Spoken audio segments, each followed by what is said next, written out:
Hola veus, un robot intel·ligent que cuida els nostres avis i àvies. Aquesta és la creació amb la que l'empresa lleidatana Grup Saltó ha guanyat el premi a la millor iniciativa tecnològica que atorga Mobile World Capital i l'Ajuntament de Barcelona.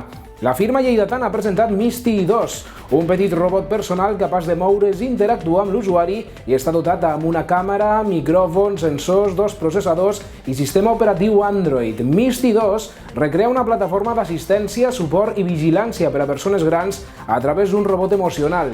Aquest està físicament a casa de la persona qui dona suport i parla, li pregunta sobre els seus hàbits diaris, com ara la medicació, alimentació, neteja o també sobre el seu estat de salut. També pot seguir la persona o buscar-la i pot activar videoconferències amb serveis mèdics, entre d'altres, i enviar-los informació per ajudar a analitzar l'estat cognitiu de la persona amb la seva interacció a través del llenguatge.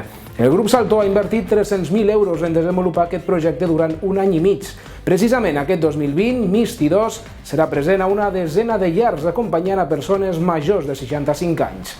L'altre premi en innovació tecnològica ha estat per Cisco, amb una plataforma creada tant per cobrir necessitats bàsiques i assistencials de la gent gran com per activitats més lúdiques i socials. Els dos projectes premiats rebran 100.000 euros per finançar la prova pilot. El repte, millorant la qualitat de vida de la gent gran a casa a través de la tecnologia, ha rebut 53 propostes d'un total de 14 països.